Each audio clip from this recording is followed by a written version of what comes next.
السلام علیکم ورحمۃ اللہ وبرکاتہ۔ صلو علی الحبیب صلی اللہ علی محمد صلی اللہ علیہ وآلہ وسلم۔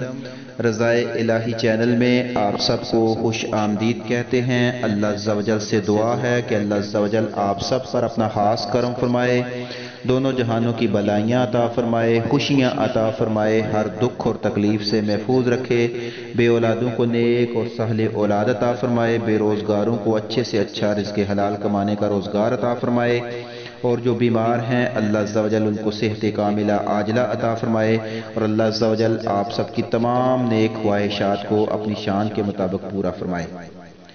فرض علوم کورس آج ہمارا ویڈیو نمبر 3 ہے، جس میں ہم کلام کر رہے ہیں عقائد کے اوپر۔ آج کا ہمارا ٹاپک ہے انبیاء علیہ السلام کے بارے میں ہمارے عقائد کیا ہوں گے۔ پچھلے دونوں لیکچر آپ غور سے سنیں۔ پچھلے لیکچر جب آپ سنتے رہیں گے تو انشاءاللہ آگے آنے والے لیکچر جو ہیں وہ آپ کی سمجھ میں آتے رہیں گے۔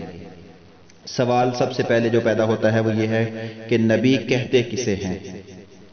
نبی اس بشر کو کہتے ہیں جسے اللہ تعالیٰ نے ہدایت کے لیے وحی بھیجی ہو، یعنی نبی کا بشر ہونا ضروری ہے۔ اس بشر کو نبی کہتے ہیں جس کے اوپر یعنی کہ اللہ عز و جل ہدایت کے لیے وحی بھیجے۔ سوال نمبر 2 پیدا ہوتا ہے کہ نبی اور رسول میں کیا فرق ہے؟ نبی اور رسول میں یہ فرق ہے کہ رسول جو ہے وہ نئی شریعت لے کر آتا ہے، جبکہ نبی جو ہے وہ نئی شریعت لے کر نہیں آتا۔ اس لیے ہمارے نبی کریم صلی اللہ علیہ وآلہ وسلم رسول بھی ہیں اور نبی بھی ہیں۔ رسول جو ہے وہ بشر ہی کے ساتھ خاص نہیں ہے، یعنی کہ ملائکہ میں بھی رسول ہو سکتے ہیں، صرف انسانوں میں نہیں، جبکہ نبی جو ہے وہ صرف انسانوں میں ہوگا۔ سوال: کیا جن اور فرشتے بھی نبی ہوتے ہیں؟ نہیں، جن اور فرشتے نبی نہیں ہو سکتے۔ نبی صرف انسانوں میں ہوتے ہیں، اور ان میں یہ مرتبہ صرف مرد کے لیے ہے، کوئی عورت نبی نہیں ہو سکتی۔ اگر کوئی عورت نبی ہونے کا دعویٰ کرے تو وہ بالکل جھوٹی ہوگی، کیونکہ کوئی عورت جو ہے وہ نبی نہیں ہو سکتی۔ انبیاء علیہ السلام کے بارے میں ہمارا عقیدہ کیا ہونا چاہیے؟ انبیاء علیہ السلام کے بارے میں ہمارا عقیدہ یہ ہونا چاہیے کہ انبیاء علیہ السلام ہر قسم کے شرک اور کفر اور جو بھی ایسی چیزیں جو لوگوں میں باعث نفرت ہیں، جیسے جھوٹ، خیانت، جہالت، اس طرح کی تمام جو چیزیں ہیں، ان سے نبی جو ہے قبل از نبوت اور بعد از نبوت بلا اجماع جو ہیں وہ معصوم ہیں۔ یعنی کہ جو نبی ہے وہ شرک و کفر اور جھوٹ جیسی جتنی بھی یہ چیزیں ہیں ان سے نبوت سے پہلے بھی پاک تھا اور نبوت کے بعد بھی پاک ہو گئے، اور نبی جو ہیں وہ معصوم ہوں گے۔ کیا شان ہے نبیوں کی، اللہ عز و جل ان کے صدقے ہمیں بھی معاف فرما دے۔ اسی طرح جو نبی ہیں ان کی جو طاقت ہے، ان کی جو وجاہت ہے، مروت ہے، وہ قبل نبوت اور بعد نبوت بلا اجماع وہ معصوم ہیں۔ نبی جو ہیں وہ جو وجاہت اور مروت کے خلاف ہیں، قبل از نبوت اور بعد از نبوت بلا اجماع معصوم ہیں۔ نبی جو ہیں وہ کبائر جتنے بھی کبیرہ گناہ ہیں یا صغیرہ گناہ ہیں یا جو بھی ہیں ان سب سے قبل از نبوت اور بعد از نبوت معصوم ہیں۔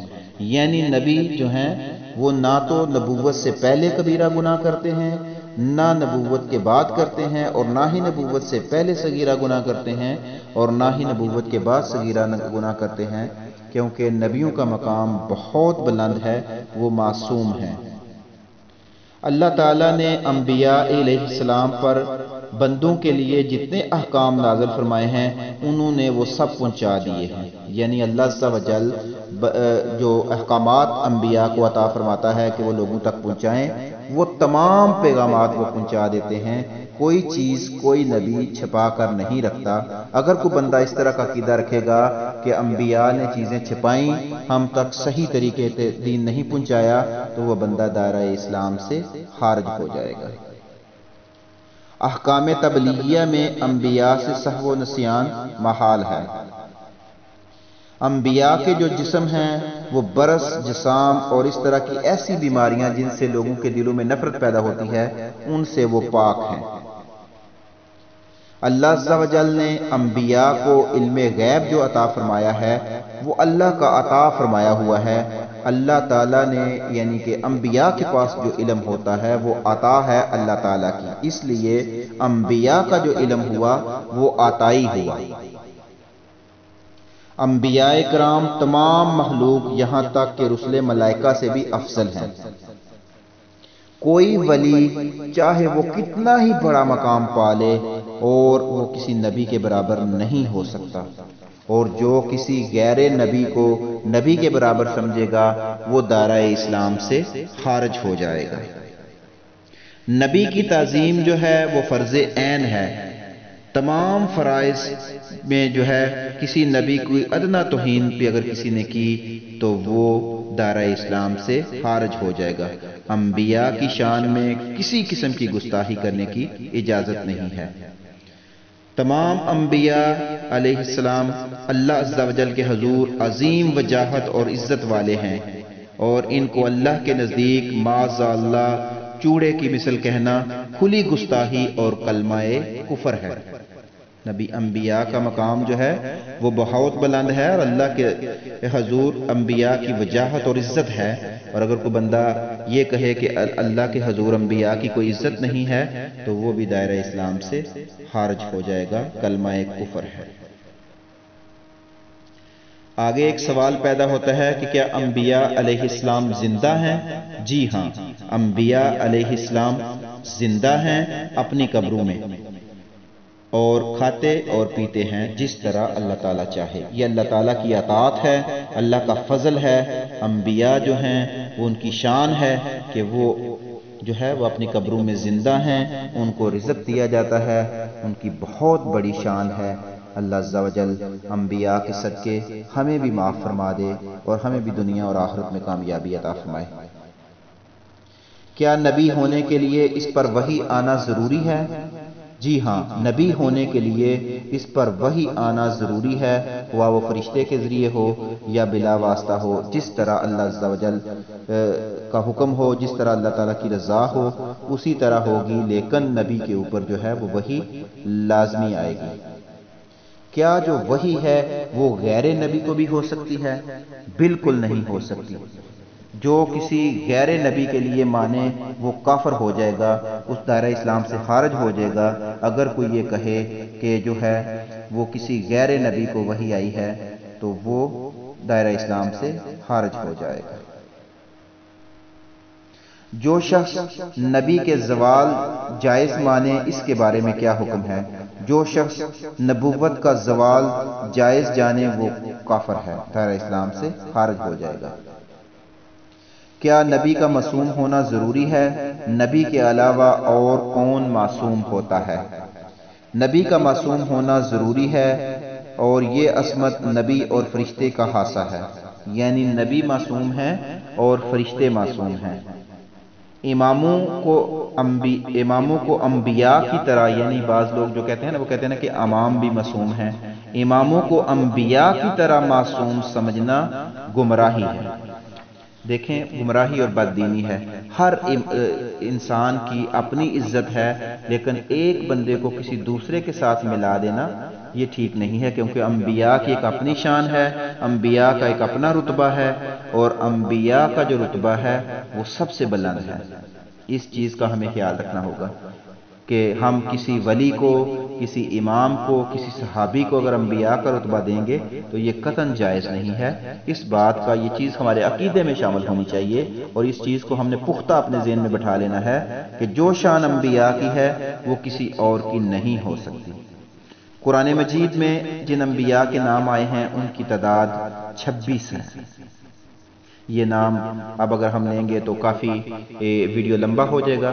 یہ آپ کو جو ہے آپ اگر تلاش کرنا چاہیں تو آپ قرآن مجید سے بھی تلاش کر سکتے ہیں، اور مختلف ذرائع سے یہ آپ کو نام مل سکتے ہیں۔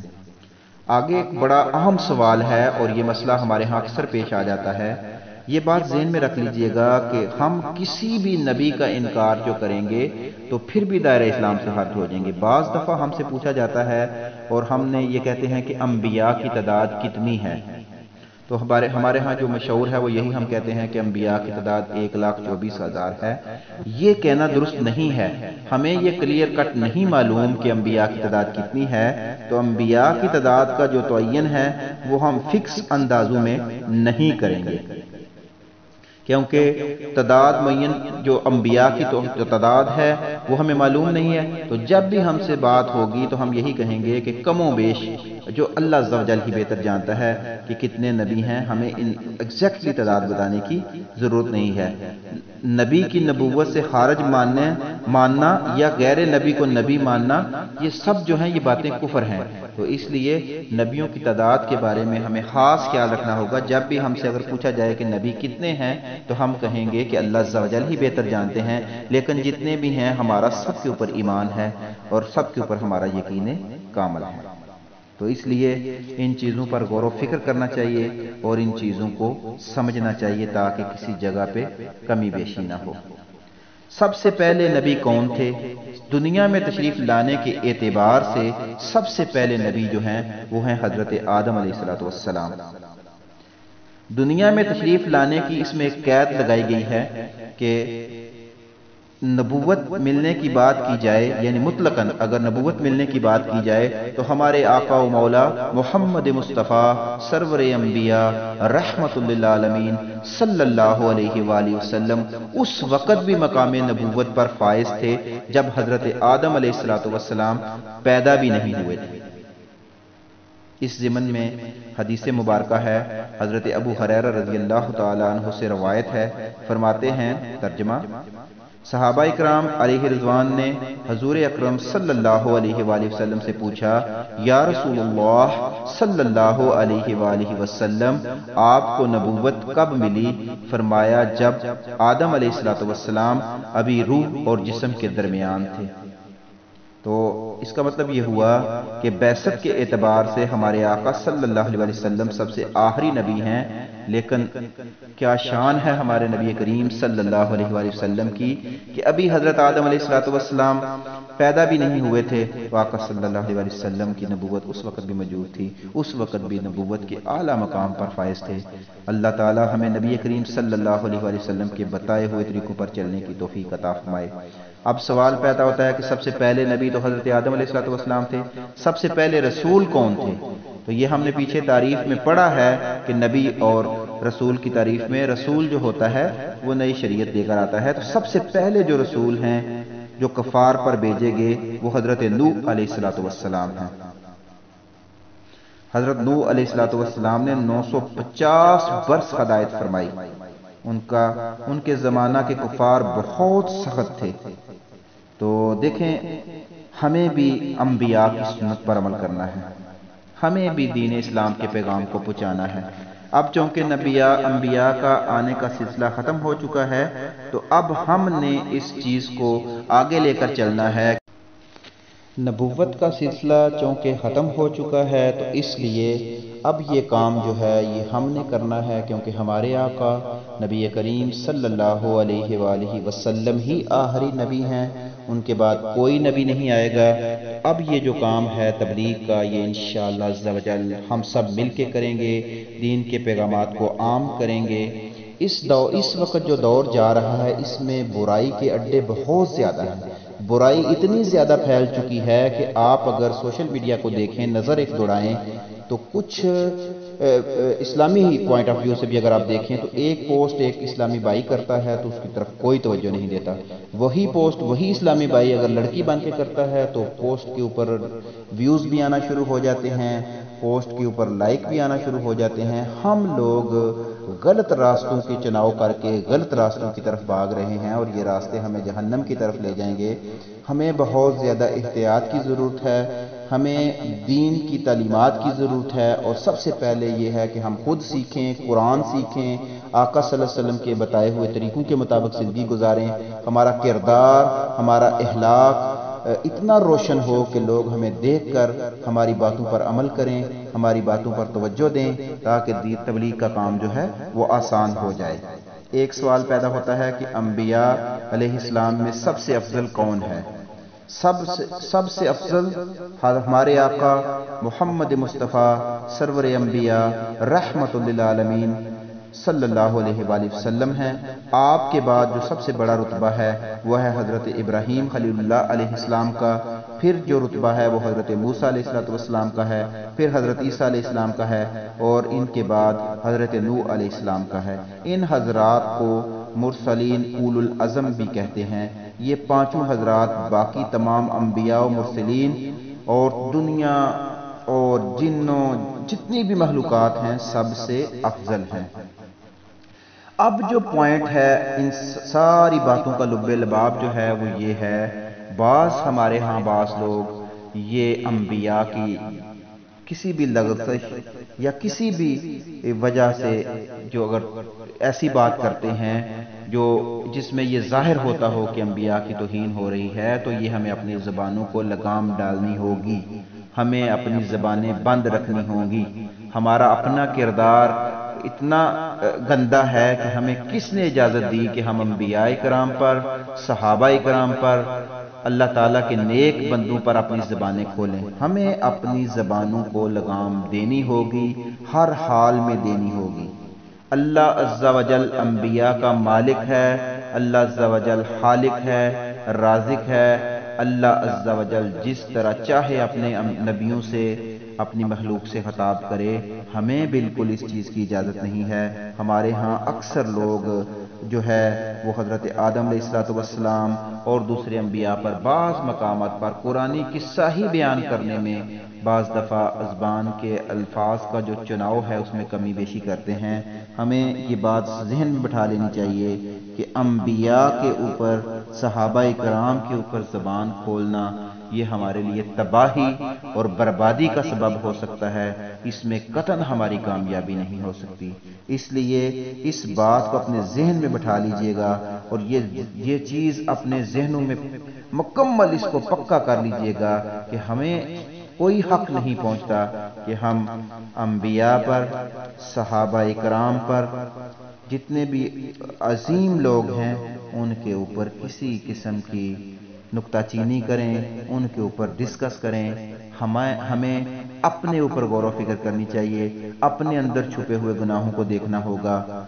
اس لیے کوشش کریں اس دنیا سے ایمان کی حالت میں جانا ہی سب سے بڑی کامیابی ہے، اور ایمان کی حالت میں ہم اسی صورت میں جا سکیں گے جب ہم انبیاء کی شان میں، صحابہ کی شان میں کسی قسم کی کوئی گستاخی، کوئی زبان سے، کیونکہ جب بات ہو صحابہ کی، جب بات ہو انبیاء کی، تو الفاظ کے چناؤ میں اپنے ذہن پر پورا زور ڈالیں، اور الفاظ کے چناؤ میں کسی قسم کی کمی بیشی نہیں ہونی چاہیے۔ آپ کا ایک لفظ آپ کو جہنم کے گڑھے میں پھینک سکتا ہے، کیونکہ ہمیں تعظیم کرنی ہے تمام انبیاء کی، صحابہ کرام کی، کیونکہ یہ افضل ہیں، اعلیٰ ہیں۔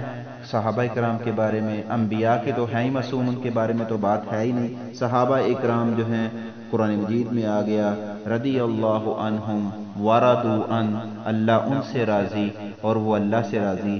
ہمیں اپنی زبانوں کو ہر حال میں لگام دینی ہے۔ اللہ عز و جل سے دعا ہے کہ اللہ عز و جل ہماری زبانوں میں سے قطعاً کوئی ایسا لفظ نہ نکلے جس میں کسی انبیاء کی شان میں، کسی صحابی کی شان میں کسی قسم کی کمی آتی ہو۔ اللہ عز و جل ہماری زبانوں سے جب بھی نکلیں تو کلمہ طیبہ نکلے، آقا کی شان نکلے، انبیاء کی شان نکلے، قرآن کی تلاوت نکلے۔ اللہ عز و جل ہمیں زبانوں کے مجرم بننے سے محفوظ رکھے۔ اللہ عز و جل آپ سب پر بھی اپنا خاص کرم فرمائے۔ اللہ عز و جل ہمیں صحیح معنوں میں یہ فرض علوم سیکھ کر اس پر عمل کرنے کی اور آگے سکھانے کی توفیق عطا فرمائے۔